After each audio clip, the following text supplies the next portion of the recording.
Está começando o programa Educação e Vida. O uso de álcool tem causado muitos danos à sociedade. Há exemplo de acidentes no trânsito, violência urbana e doméstica, além do problema da dependência química.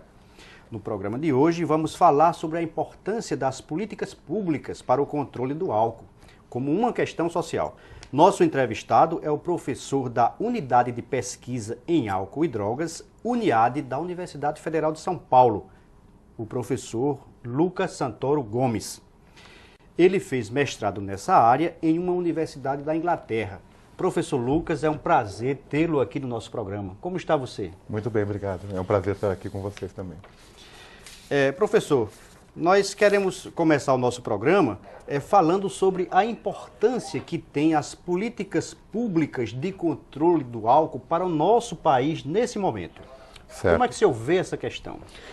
Acho que é bastante oportuno, porque nós estamos vivendo esse momento onde a questão da política do álcool está na mídia, né, no Brasil inteiro, em virtude da lei seca. Mas eu acredito que, como qualquer política pública, nunca é uma ação isolada, né?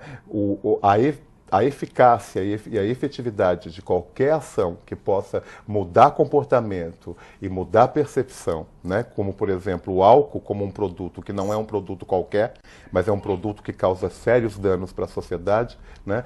Essa lei seca está causando um impacto muito bom, mas ela sozinha só não serve, entendeu? A gente tem que pensar numa visão abrangente de várias medidas, né? Não só na área socioeducativa, mas também de controle do uso, né? Da restrição da propaganda, de várias outras políticas que juntas, né? Então, criariam um modelo sistêmico, né? Que colocaria a questão do álcool como uma prioridade, né?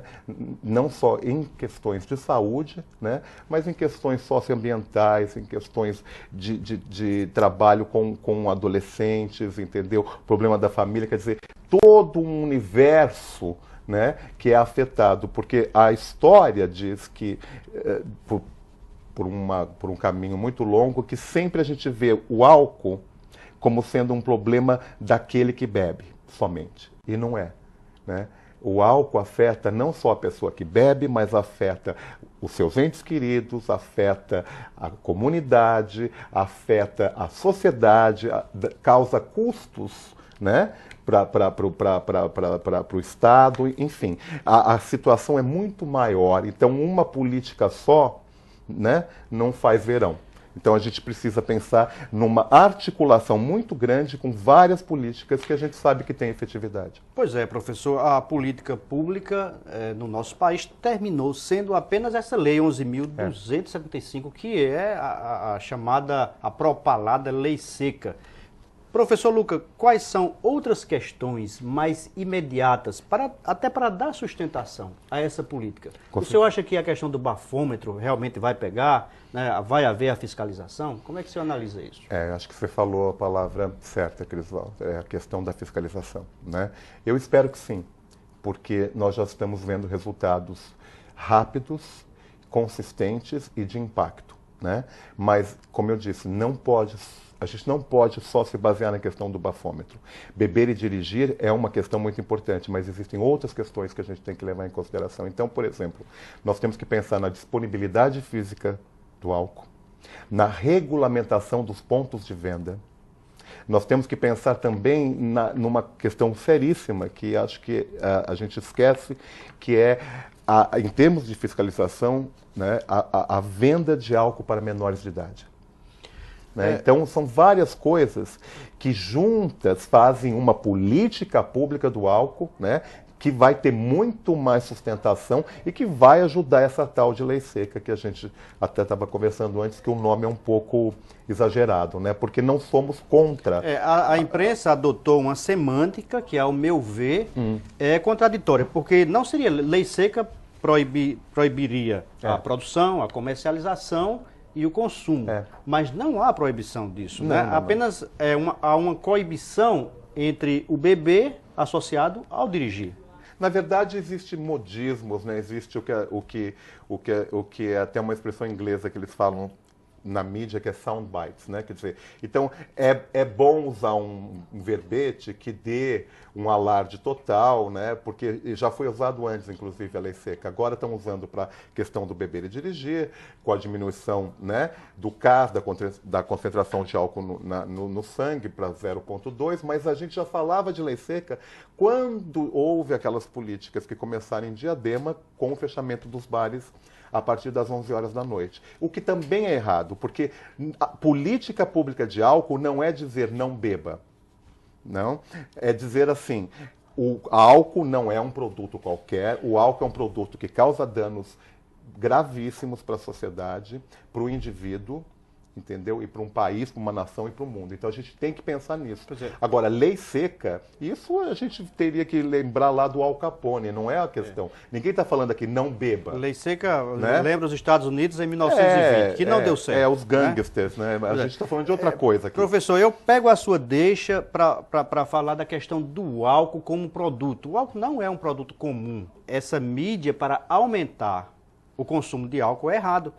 E não, essa lei não fala na questão da propaganda. Ela não passou. Lamentável, né, professor? Lamentável, é. Nós tivemos um movimento Propaganda Sem Bebida e o lobby da indústria do álcool é muito forte e a questão é essa, né? As pessoas veem o álcool, faz parte da nossa cultura. Se você pensar no linguajar, né? Então, o que é um linguajar coloquial, assim, tipo, vamos tomar uma cervejinha, né?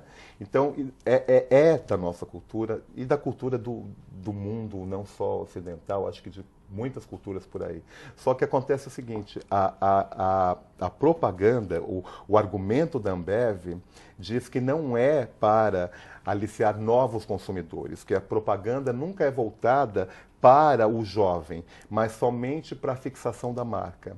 Né? E a gente sabe que isso não é verdade. Né? Então, infelizmente, né, o lobby é muito poderoso. Né? No nosso movimento, que foi um movimento de ação civil, da sociedade civil, né, que se organizou para tentar fazer esse movimento de propaganda sem bebida, conseguiu dar um pequeno beliscão, assustou um pouquinho eles, mas a questão é muito mais forte que isso. Mas a gente não consegue, a propaganda, desculpa, a coisa é muito forte, existe muito investimento dentro disso. E tem outra coisa também que eu queria só...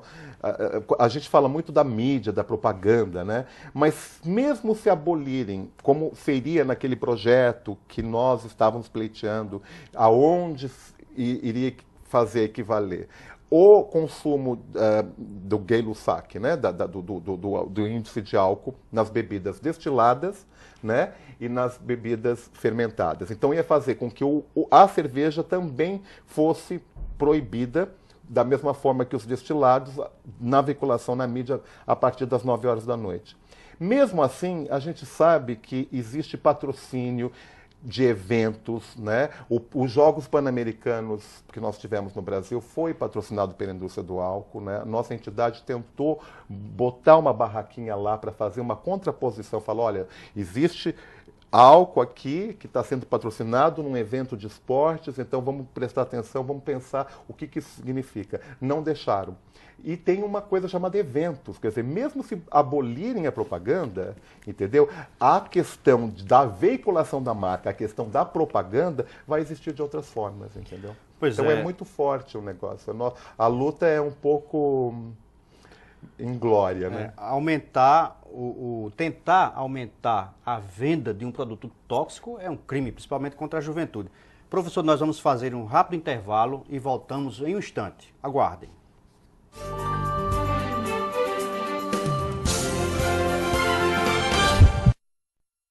Estamos de volta com o programa Educação e Vida, TV Cidade João Pessoa, Educação para a Cidadania. Nosso tema de hoje, Políticas Públicas do Álcool. Estamos conversando com o professor Lucas Santoro Gomes, da Unidade de Pesquisa em Álcool e Drogas da Universidade Federal de São Paulo. Bom, professor Lucas, retomando o nosso assunto, eu gostaria que o senhor dissesse, sugerisse o que é que a população, a comunidade pode fazer para dar sustentação a essa política, porque só o uso de bafômetro não vai resolver, a gente já sabe, não é? Eu acho que é só a gente lembrar quem é afetado pelo uso do álcool, né? Então, assim, existe um efeito, né, como se você jogasse uma pedrinha numa lagoa, né, e aí saísse aquele monte de ondinha, né? Quer dizer, então a coisa vai no âmbito não só de todas as instituições, como a família, a comunidade, né, a escola e o Estado. Então é a responsabilidade de todos. E a gente sabe o que muda, o que consegue fazer, promover uma mudança, né, é um esforço coletivo de uma prontidão comunitária, né, que parta, por exemplo, vou te dar um exemplo como que isso, só de beber e dirigir, funciona nos Estados Unidos. Nos Estados Unidos existe um grupo de mães muito raivosas, chamada MAD, que inclusive significa louca, né? M-A-D, mas que é um anagrama que diz Mothers Against Drink and Drive. São mães contra beber e dirigir. Não tem um congressista americano que vai se atrever a pensar em passar qualquer legislação lá em Washington sem falar com elas. Entendeu? Por quê? Porque são mães que perderam seus filhos em virtude da questão do beber e dirigir. Ou seja, ou porque o filho estava dirigindo embriagado, ou porque o filho foi vítima de acidente no qual o motorista estava embriagado. Então, assim, veio de baixo para cima e hoje está lá no Congresso americano como lobista. Então, é uma ferramenta comunitária que a gente tem que lembrar, que faz e que promove a sustentabilidade da mudança de uma política pública, porque tem que ter vontade política, mas tem que ter pressão das pessoas, entendeu? E é uma...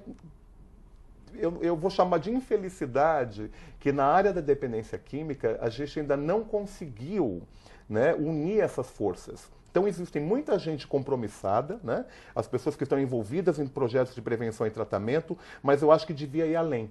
Né? A escola, entendeu? O terceiro setor, né? Mas a ferramenta se chama advocacy, ou seja, você tem que dar voz para quem não tem. Teria que ter modelos, né, que pudessem fazer com que essa questão viesse mais à tona. Porque quando ela vem assim, agora pontuada, porque está dando certo a questão do bafômetro. Né? Mas daqui a pouco a coisa pode ficar mais calma, e aí... Né? A gente não sabe o futuro. Está dando certo, mas eu acho que a gente precisa de um movimento muito mais coeso, mais unido com todas essas instituições para poder fazer a coisa realmente mudar. Professor, essa história de que diminuir o consumo de álcool vai promover prejuízo econômico, isso não funciona. O prejuízo é aumentar o consumo, o prejuízo são os acidentes, não é? São os anos de vida que as pessoas perdem em decorrência de dependência química, não é isso? Sim. Então há um mito com relação a isso que precisa ser esclarecido. Na verdade, o que as pessoas falam é o seguinte, né, que o sindicato, né, das indústrias ligadas à bebida alcoólica, né, que estão, quantas pessoas podem ficar sem emprego, né, quantas pessoas, né, eles quantificam de uma forma, né, de prejuízos econômicos, o quanto que é gerado de renda pela indústria do álcool, e inclusive pela mídia, né, porque uma das técnicas que eles têm é aumentar a inserção de propaganda. Se você reparar, desde que esse negócio começou a aparecer, desde que tem projetos de leis aqui e ali, o que a indústria do álcool fez? Para ficar mais indispensável ainda, aumentou o número de inserções de propaganda na televisão brasileira. Então aí cria-se um impacto muito grande. Então assim, se no Jornal Nacional, antes dessa movimentação aí, passava-se 4 ou 5 inserções de propaganda de cerveja, de repente passou para 15. Então veja o quanto que é um minuto de uma propaganda no Jornal Nacional. Quanto que a Globo iria deixar de ganhar, né, se a gente conseguisse coibir, né, ou mudar uma legislação, né, que uma das indústrias mais capitalizadas do momento é a indústria da bebida, não é isso? A tal da Ambev, né? A Ambev é uma indústria mundial. Ela é uma das mais capitalizadas atualmente. O lucro dela triplica semestralmente, se eu não me engano. Sim, não só ela, a Skin Cariol, todas. A coisa é muito forte. Eu acho que a gente...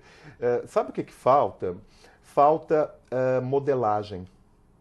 Falta existem várias causas de lobby, de advocacy no nosso mundo e mesmo no Brasil. Por exemplo, se você for pensar no caso do lobby das células-tronco, nós não temos o equivalente. A gente não consegue colocar, como eles colocaram, 50 cadeirantes que vão lá no Congresso Nacional e falam: a gente quer sim pesquisa, né, liberar a questão da pesquisa de células-tronco, entendeu? E aí causa um impacto. Nós não temos, né, na nossa área da dependência química, a gente não consegue colocar 50 vítimas de acidente automobilístico em virtude do álcool. O que é isso? Lícia, me permita, deixa eu completar a pergunta. Parece que a população tem preconceito. Quando morre um jovem, por exemplo, que estava dirigindo a família, tem preconceito em mostrar que aquele jovem tinha problema com álcool. Seria isso a questão? Eu acho que seria um aspecto. Mas o que é que complica mais essa questão? Eu acho que eu acho que existe mitos e estigmas em relação ao usuário do álcool, né? Por exemplo, a gente sabe que o problema não é o uso crônico. O que causa mais dano para a sociedade, o que custa mais para a saúde pública, não é o usuário crônico, o dependente químico, mas sim... O alcoólatra, como chama. O alcoólatra, que já é um nome errado, né? Porque o nome certo é alcoolista. O que existe de dano mesmo, principalmente na população jovem, é o uso agudo. O beber pesado, não é? É o beber pesado e o que a gente chama de beber binge, que é aquele bebê que começa na sexta-feira, né, e vai até domingo. E que a juventude está fazendo muito atualmente. Sim, exatamente. Sempre, né? Existe essa cultura, né, da questão toda. Mas eu acho que assim, o beber agudo causa muito mais danos para a sociedade, é um custo muito mais elevado em termos de saúde pública, né? E existem políticas que poderiam, inclusive para o bebê dirigir, também está relacionado a isso, né? Professor, mas o preconceito... Só para terminar, desculpa, é que essa questão é muito meio apaixonante, vamos dizer assim, né? É que as pessoas acham, entendeu, que a pessoa que bebe tem problema com álcool. Então aí já não falando do uso agudo, mas o alcoolista, ele bebe porque quis, ele bebe porque é fraco, ele usa drogas porque ele não... Até coisas ridículas como tem uma personalidade fraca, ou seja, que é uma coisa autoinduzida, entendeu? E é isso que eu acho que a mídia também favorece, né? Passar essa imagem de que o dependente químico está naquela situação porque ele quis, porque ele é fraco, e não é verdade. Isso é a visão moralista, não é? Então, e essa visão moralista permeia, entendeu? Inclusive ao ponto do que você falou, de que a própria instituição familiar pode sentir vergonha, né? Ou de chegar lá, a não ser se for dos grupos de autoajuda, mas aí eles também não têm participação política, né? O grupo de autoajuda é um outro modelo, né? Eles não vão lá e falar, olha, o que eles fazem nas reuniões, eles não vão fazer lá em Brasília. Professor, por que é que o nosso jovem está bebendo cada vez mais? E qual é o prejuízo disso daqui a 20, 30 anos? Ah, mas é muito grande, né? Por que está bebendo mais? Eu acredito sim que a propaganda tem uma coisa... desculpa. Tem uma coisa a ver com isso, entendeu? Eu acho que a propaganda tem um impacto muito grande no jovem, porque o que a bebida vende? Se a gente for pensar, né? Quando você vê uma propaganda de cerveja, o que está sendo vendido ali? Poder, sexo, não é? O que mais? Alegria. A sociabilidade. Pertencimento, né? Tem compartilhar... Eu faço parte... Tem o mito da potencialidade sexual. As pessoas acham que o álcool torna as pessoas mais potentes. Isso é mito, porque reduz a inibição, né? Mas só no primeiro momento. Mas o que fazer para que o jovem se conscientize de que o álcool causa mais danos do que benefício? Como é que a gente resolve isso? Eu acho que começa em casa, e eu acho que a gente também tem que fazer programas dentro das escolas, e principalmente uma coisa que eu acho que não existe, a gente tem que facilitar o diálogo da família com o jovem em relação a álcool e drogas. Não só álcool também, as drogas ilícitas. Eu acho que as pessoas não têm nem o vocabulário e não sabem como falar. Então a gente teria que facilitar o processo, entendeu? Porque assim, não pode ter uma visão paternalista com o jovem. O jovem quer informação crível. Entendeu? Tem que dar credibilidade, tem que usar a linguagem dele, porque você pensa que a gente engana um adolescente? Não engana, entendeu? Então, assim, todas as propagandas, a maioria delas no Brasil são de cunho moralista, entendeu? Que tem um efeito muito, muito pequeno. Elas só funcionam, essas de ganão às drogas, essa coisa pesada, só funciona quando é um tipo de prevenção, quando já existe o problema. Mas a questão de fazer a prevenção antes que o problema ocorra, esse tipo de coisa tem um efeito de meia hora, entendeu? Não funciona. Professor, nós vamos fazer um rápido intervalo, voltamos em seguida, dando prosseguimento a essa entrevista com o professor Lucas Santoro sobre políticas públicas do álcool. Aguarde só mais um instante.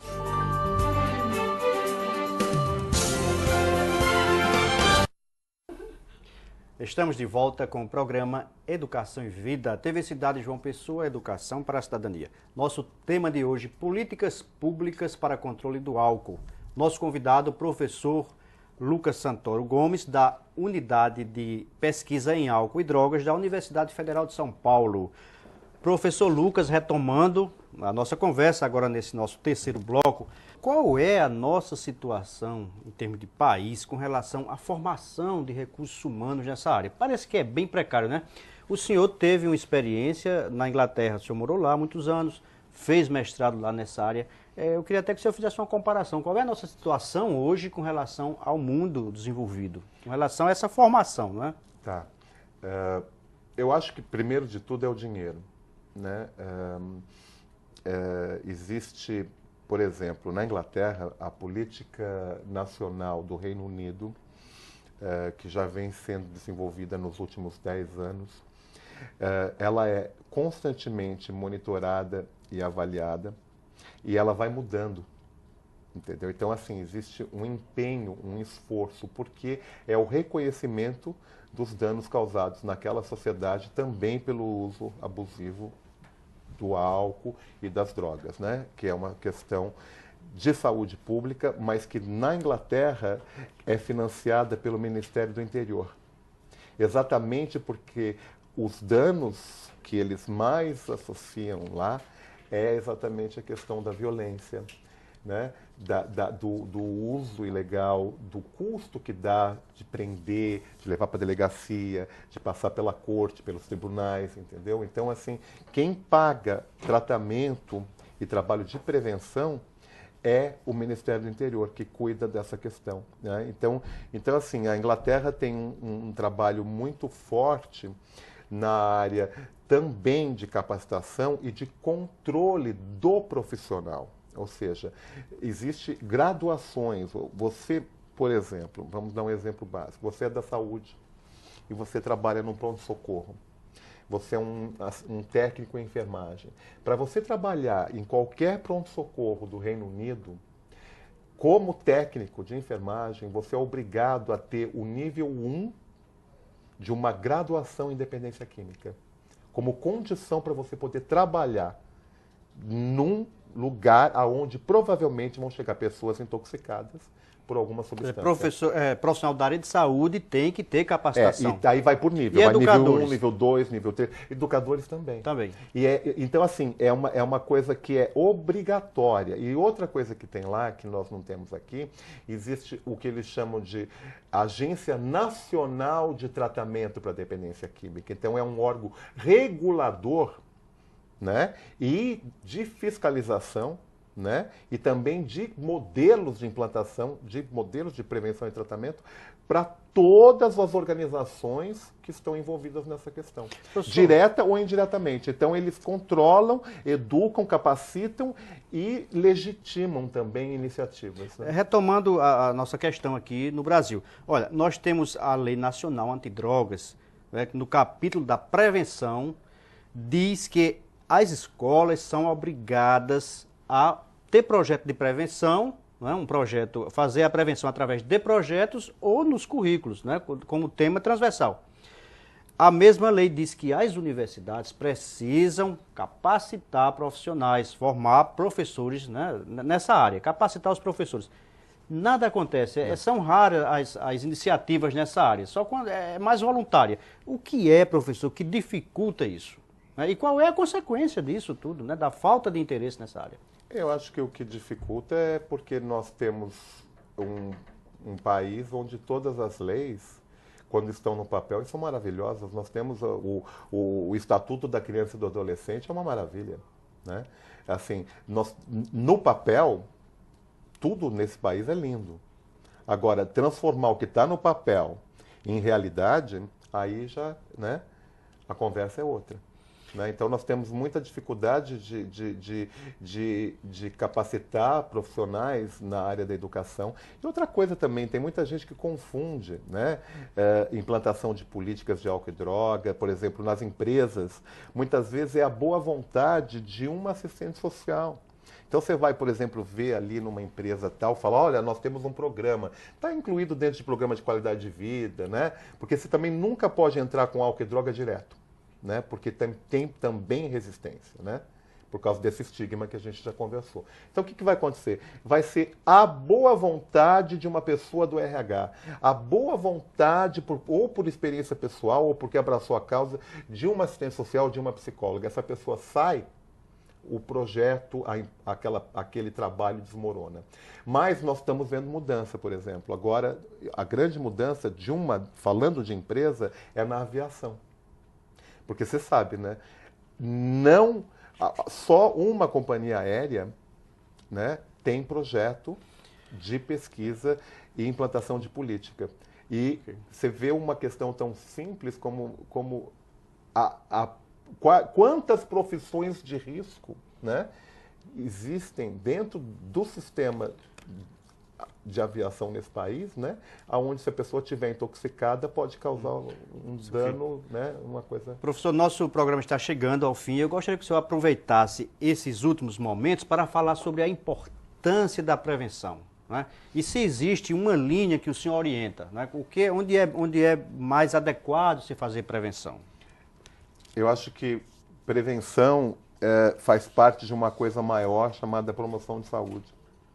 Promoção de saúde é como se fosse um guarda-chuva. Dentro desse guarda-chuva temos várias ferramentas. Uma delas é a prevenção. Não só temos a advocacy, que é dar voz para quem não tem, é a questão de trabalhar com a mídia, né? Agora, a prevenção ela tem que acontecer enquanto política pública a nível municipal, começar pequeno para aumentar, mas a gente tem que trabalhar com a família, com a comunidade e com a escola. Mas prevenção não é da palestra. E as pessoas pensam que fazer um trabalho de prevenção vai lá dar uma palestra, acabou. Não. Tem que ter continuidade. Tem que ter sustentabilidade e tem que realmente fazer sentido para aquele público-alvo, entendeu? A gente tem que se adequar à nossa linguagem, à maneira de alcançar aquele objetivo com aquelas pessoas, entendeu? Sabendo ouvi-las e ver como que a gente vai poder fazer alguma coisa que dê algum resultado mais sustentável. Professor, nós estamos chegando ao final do nosso programa. Agradecemos a sua participação, muito importante para esclarecer melhor a população paraibana, o público da TV Cidade, sobre a importância de se ter políticas públicas nessa área, não só do álcool, mas de outras drogas também. Esperamos que o senhor retorne aqui ao nosso programa, sempre que estiver aqui na Paraíba. Muito obrigado. É um prazer ter um profissional, né, capacitado como o senhor aqui para tratar de um tema tão complexo. Ao telespectador, nossos agradecimentos. Convidamos você para o nosso próximo encontro aqui na TV Cidade João Pessoa, no programa Educação e Vida. Fique em paz e com Deus. Um grande abraço.